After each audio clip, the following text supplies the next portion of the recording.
Today on CityCast Austin, your family might mean well when they ask you, are you still single? But in a town with a dating scene as bad as ours, it can be hard to explain that it's not you, it's Austin. That's why we are revisiting our conversation with writer Rose McMacken, where we dive into why Austin dating scene sucks.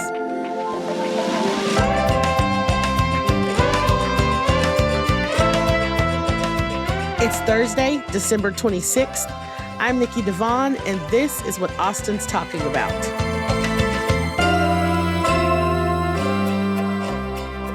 I'm here with Rose McMacken, reporter for Austin Monthly Magazine. Hello, Rose. Thank you for being here. How are you doing this morning? I'm doing great. How are you? Living the dream. So you recently wrote a story for Austin Monthly Magazine all about dating, and I'm obsessed, side note, and why it's so difficult. So what inspired you to write that? So Anya Haas had shared this video that went viral online, and it had clearly really resonated with a lot of people. And so there was a lot of dating discourse sort of bubbling up. And I finally watched it and kind of went, oh, of course, this video is from Austin. She recorded this TikTok in her kitchen after kind of a night out. She had gone out hoping to meet someone and just had kind of like not really connected, had felt, very alone. And I think worried that maybe she was being judged for being alone. And so she got home and she felt really demoralized. And so she filmed this video of herself at the counter in her kitchen, crying a little bit, kind of expressing some of those fears that she might not meet someone, which I think really, so it went viral. And I think that really resonated for people because I think the fear that you might not meet someone, that you might not find the person, especially when we're so kind of heavily vested in deriving meaning in our lives from these profound love stories, like we see, again, that we're play acting, the media that we watch. Kind of at the heart of dating that is not talked about a lot is loneliness and it being taboo to just like say the thing. Like, this is hard. This sucks. I've definitely had those feelings where I'm like, I went out tonight. I put in effort. I look really good. I was hoping to just like connect with somebody.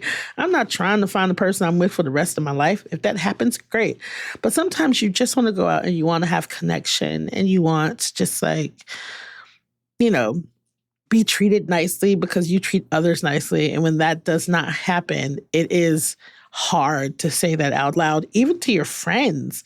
Yeah. It feels embarrassing, and there's like shame associated with it because it feels like a failure, even though you didn't fail at anything. It feels a little bit taboo to name the fear of not finding someone that you connect with. And it's frankly feels a little taboo to name that you're lonely.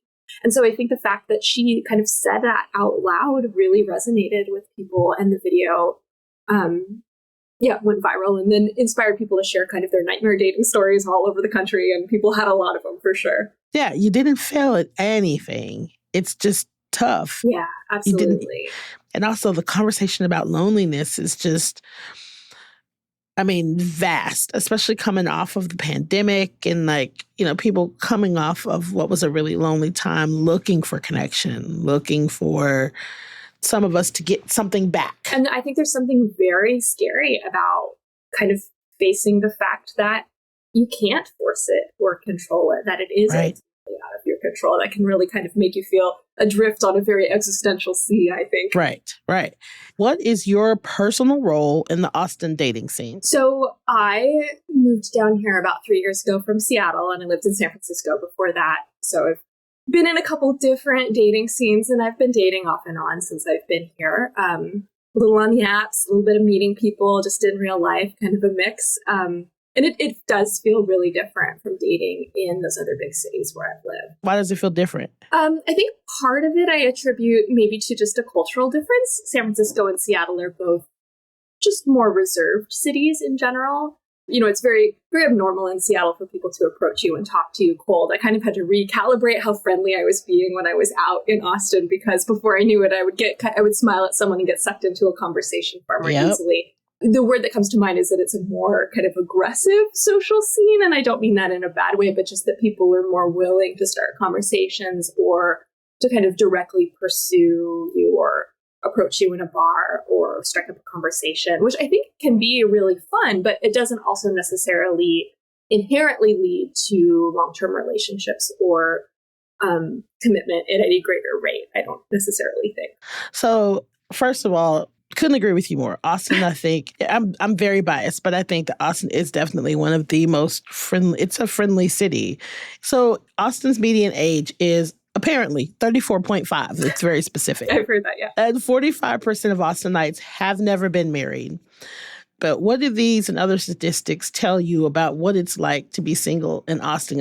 I hear the term Peter Pan syndrome a lot, especially specifically when it comes to men in Austin. But like, do you think that these statistics about marriage are indicative of just like where we are in the city? Like, people are not trying to get married right now. Yeah, I think Peter Pan syndrome gets kind of a really bad rap, but in many ways, it's such a privilege to be living in a place where we have the option to stay single longer if we want to. I know, I've worked in tech up until very recently, and one of the kind of really notable luxuries of that was being able to live alone if I wanted to, not feeling financial pressure to enter into a relationship with someone that wasn't the person that I really wanted.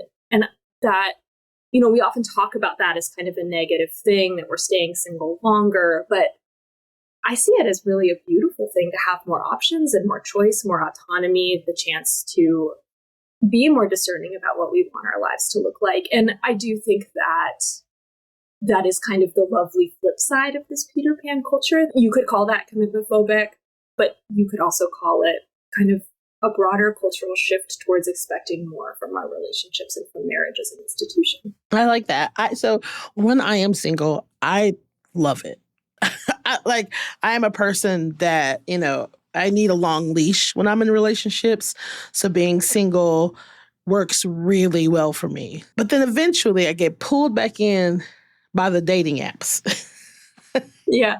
But recently, I feel like specifically in women, there's been this move to kind of ditch them and start meeting people more in person. How do you feel about dating apps, and why do you think that more people are moving away from them? We all have swiping fatigue, I think is what I've heard it described as. It's, I think, hard to really appreciate people as full dynamic people, full dynamic individuals when we see them kind of so neatly commodified as a profile. And ooh, I like that. I have always found it much harder to feel a strong sense of connection or investment in someone that I have met on a dating app. And I think it might just be that it's hard to take someone out of the context of a dating app and not kind of be on some level aware of the possibility that you could just keep swiping through, that there are more people like this. It's hard to really allow that person to kind of get their full due presence in your life. And, I think dating apps, I kind of think they might be on the way out. I think they were kind of this fun thing for a while, but I think everybody's ready to move. Maybe this is a really hot take, but I think people are generally kind of missing connecting in real life. People, I feel like that's so much of the brat summer discourse is people miss parties. And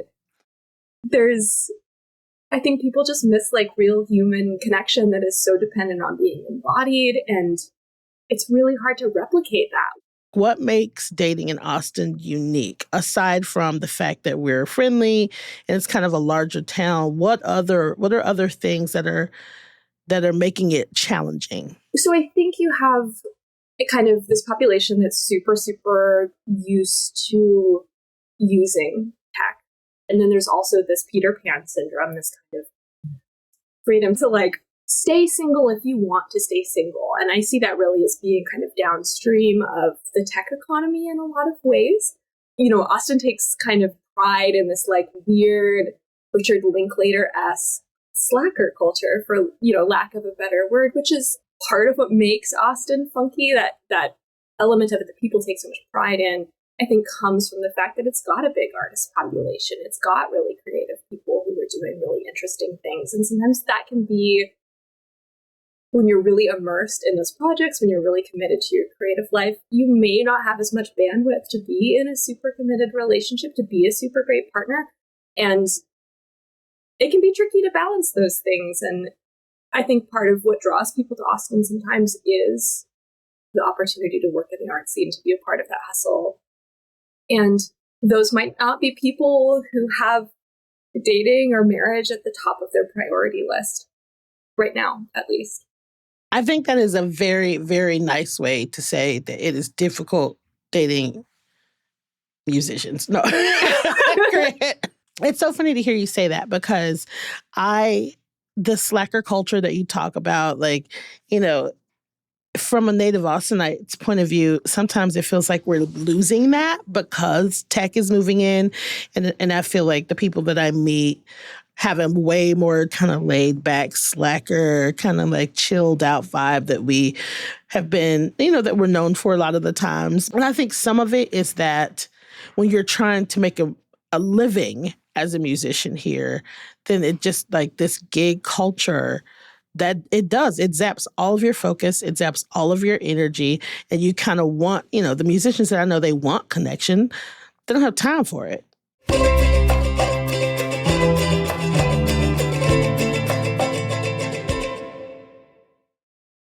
I'm curious, I think in Austin, polyamory, non-monogamy has really seen a rise, like in the past couple of years for sure. Not just in the queer scene, but just like in the dating scene, period. We have all of these options in relationships, non-monogamy, all of these things that people are talking about now that I feel like if people would just be honest from the beginning, then it might be a little easier to tell where they are in the relationship journey. I mean, I will say, I think that's one of the beauties of the dating apps is that people have the opportunity to be really upfront about that right out of the gate. But what I think is tricky is people don't always know. It's hard to know what you want. It's hard to know what you want until you have it and you've tried it. So sometimes it can be hard to communicate upfront about exactly what it is that you want because maybe you don't know yet. I think there can be a disconnect sometimes around what people think relationships are supposed to look like. And maybe that's something that feels so intuitive to them that they don't have words for it even, or haven't necessarily figured out, haven't maybe gotten the confidence to advocate for it in their relationships. But I think that when you can be honest about what it is that you're looking for, it gives you the opportunity to meet someone who really can accept you where you're at. And that, I think, is a really exciting element of connection that sometimes we overlook. And dating, just connecting with people in general, it works so differently from almost anything else in our lives. How well you do your job is often so directly proportionate to the effort that you put into it. There are so many places on your phone where you can buy exactly what you want, your exact specifications. Right. And connecting with people doesn't function in either of those ways. It's this totally anomalous thing. And we maybe don't get a ton of practice with managing our expectations, communicating our expectations, being flexible and kind of pleasantly surprised because we're habituated to these other ways of interacting with the world. Right. It's also in dating apps, it's like because you want to be, swiped right, you want people to choose you. Sometimes you're putting your best foot forward, right? So it's like, here are all the things about me that are amazing. This is it. This is it. And then when you meet that person, it's like, okay, now I have to be this person that I said I was online. And if you've been chatting with this person on the dating app, now you have to be this person. But when is it okay to relax? Just like be yourself. And, there's always that question about when does it get real? Yeah. Yeah. Yeah. I think when you can really be yourself and when you're connecting with someone in that kind of authentic place, that's when it really hits. That's when like the love feels really good. And, that need for connection, for acceptance feels really, really met. But it's something that, I have noticed in myself in the last kind of 10 years, I've been thinking about this a lot recently and I think this is downstream of being super online, both on the apps and social media, is being more kind of preoccupied, I want to say, with how the people I'm connecting with look to other people, how they might look as a reflection of me. And I really don't like that impulse in myself because I think it sometimes can be an added barrier to the people that I really, really connect with. And I think that has to be connected to this idea of how do we present ourselves online? How are we always available for sale? How are we always branding ourselves? Oh, man. So like as a performer in general, as a creative, that has had, before my current partner, and even, when my current partner and I got together, that is something that started to be new for me too, where I was just like, okay, so like, it was like a part of myself that I was not happy with. That I was just like, how is this person going to be a reflection of me? Like, you know what I mean? Like when we're out and about, what are people going to say about like, look at these two? Or like, like this, there were these weird kind of silly things that were creeping up in my brain. And I think it is because I had started for a minute, a hot minute, started thinking of myself like this is a brand. Like not that I'm a brand, because I absolutely am not, but like as Nikki Devon, who do I want to be seen in these streets with? Yeah. And I had to like counter that with like, girl, you are not Beyonce. Settle down. You are walking around in Austin. Nobody is worried about you. Nobody is worried about you and who you're with. But you're right. There was definitely that moment of like me being very aware of that. That it just blew my mind. That I hadn't thought about that in a long time. That's true. And I wonder how many people who are actually influencers make dating mistakes and choices that end up being mistakes based on that. Yeah, I mean, I love like Love is Blind, and I just like binge watched a bunch of like seasons of The Ultimatum, and I feel like you really see people fall into that trap very commonly on those shows. Yeah, but it's hard. I mean, our lives are so online, and that's scary. Everything. How could you not be thinking about that all the time? All the time. And speaking of which, actually, Ultimatum had me in a chokehold, first of all. And I'm going to go way back. So like 2021, Netflix launched that series 20-somethings in Austin. Oh, yeah. Yeah. And so I remember back in the day, Real World Austin was filmed here too. And it was just like, it put our city on the spotlight for many reasons, but specifically for just like nightlife and like what it's like to be in Austin as a young professional. And it was shiny and it was bright and it was sparkly and people were still struggling to like find love. And then you have the ultimatums and the love. Like, how do you think these reality TV shows affect people's like expectations of living in Austin and dating in Austin? So I'm going to let out my inner like teenage boy for a second and say that there's a great Chet Klosterman essay about this, where he blames. Wait, Chet Klosterman, is that what you just said? Okay. Yeah, he blames the Real World specifically for introducing this idea that we are kind of well served by presenting ourselves in these like roles. And kind of these characterizing personas that translate well on reality TV. And, I think Instagram can only exacerbate that, where you want something that's going to readily translate to other people so they'll follow. Or that they'll resonate with who you are on television. And apprehension of our own multitudes in the current media economy can make it hard to date because people are complicated and have, strange and conflicting interests and are far more complex than they are on reality television.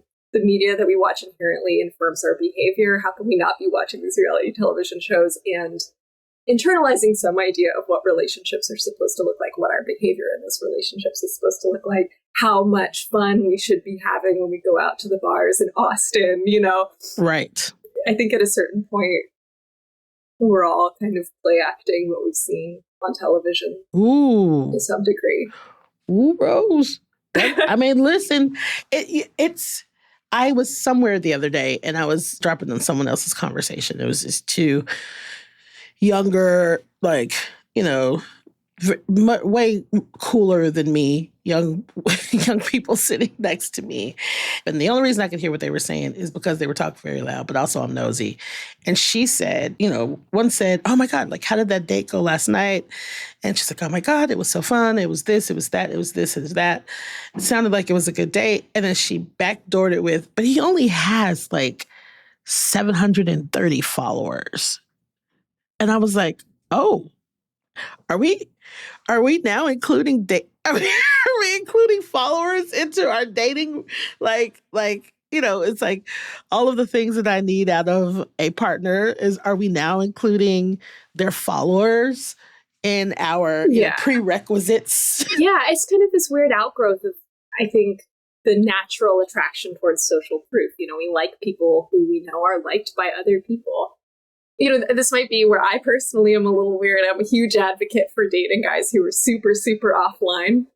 Love it. Love it. I love a guy who's never posted on Instagram once ever in his entire life. Oh God, it hurts like in my body thinking about the idea that human worth is that we're measuring it in follower counts, even though that's such a kind of intuitive, instinctive, like, it's not hard to see how you get there. I mean, remember before they were followers, they were our friends. I was just thinking about this yesterday. Right. On Facebook, you had friends, and so you had 1,700 friends or 20,000 friends or whatever on Facebook. And, who wouldn't want to date somebody with 20,000 friends? That person, seems very likable on the surface.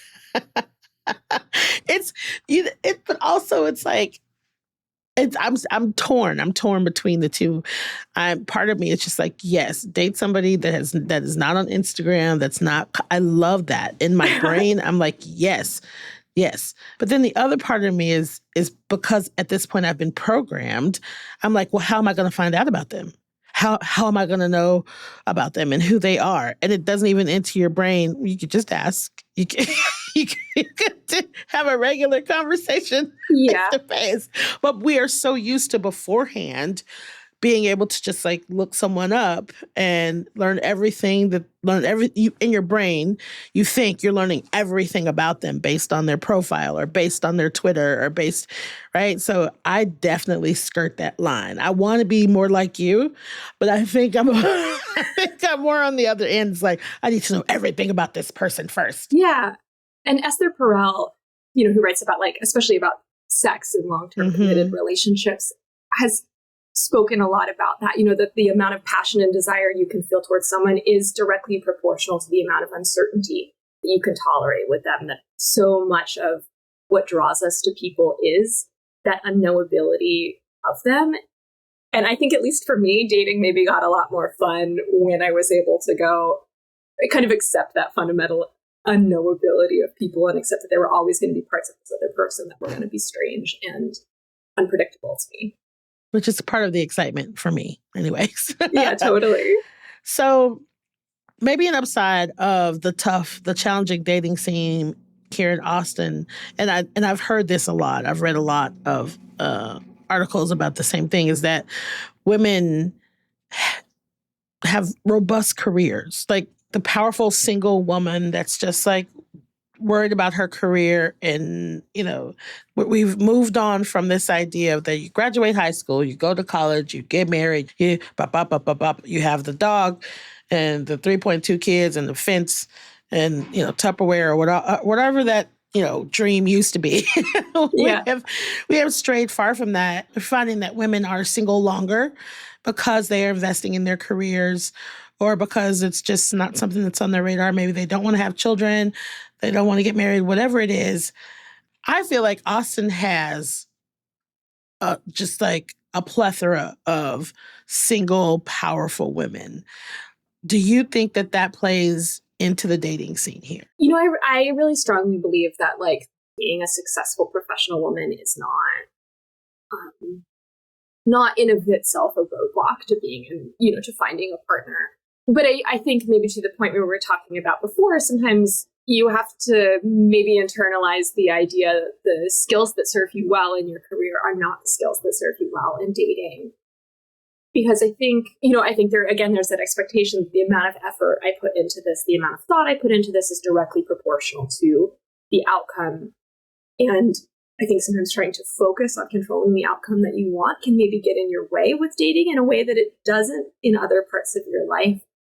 You might have to kind of learn to set that mindset aside and allow for the fact that a lot of dating is a numbers game. A lot of it is just time and luck and crossing paths with the right person and really doubling down on being your weird self. Yeah. I'm curious. So did you hear from readers after your story ran? And if so, what were Austinites saying about this story?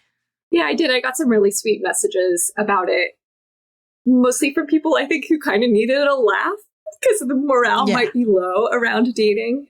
But I do think it resonated. And to some extent, I'm sad that it resonates, right? Because I want people who want relationships to find relationships that fit them. But there's something fun, I guess, about the fact that maybe we're all in it together a little bit. Yeah. Yeah. So you write a weekly newsletter about country music called Truck Songs. Yep. Where is your favorite place to see country music in Austin, and has it helped in your dating? I mean, these are going to be maybe kind of cliche answers, but I'm a big fan of Sam's. I love Sagebrush, White Horse on a good night. As someone coming from the West Coast, the dancing scene is so novel to me that you can be really close to someone, have this kind of intimate moment with them, and then not have it carry a ton of meaning afterwards. Oh, yeah. I just think it's so lovely and such a cool Texas culture. Are there any other places just like that you would suggest people go to meet others for dating? Dating experiences I had in Austin was with someone I met at the airport. What? I think there's something to be said for being willing to talk to people anywhere you are. And the airport's kind of fun, right? Because you always have so much sexual tension with the one other person in your like age bracket who's on the plane. But I mean, I'm a really big fan of the idea that you're kind of like always talking to people, always looking to connect with people. I will say the other day, one of my friends and she and I were playing chess at a brewery, and that is officially the best way to meet men, I'm pretty sure. I cannot tell you how many men came up and wanted to talk to us about the chess game. So I recommend that. Okay. All right. Now get to a brewery, get your chess board. Yep. Is there anything else that you want to share about dating that we haven't covered? I think like kind of holding the capacity for uncertainty really is such a superpower when it comes to dating, and really has the capacity to make dating feel less stressful and more fun. I know there's been periods in my life when I really haven't enjoyed dating. But I think developing my relationship with uncertainty has like brought a lot of levity back into dating for me. I think there are a lot of really great people out there in Austin. Rose, thank you so much for being here. This has been lovely. Thank you so much for having this conversation. Thank you so much for having me. Bye. Bye.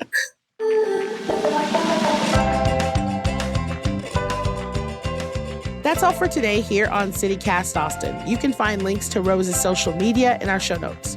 If you enjoyed the show, why not tell a friend, rate the show, leave us a review, and subscribe to our Hey Austin newsletter. We'll be back Monday morning with more news from around the city. Bye, y'all.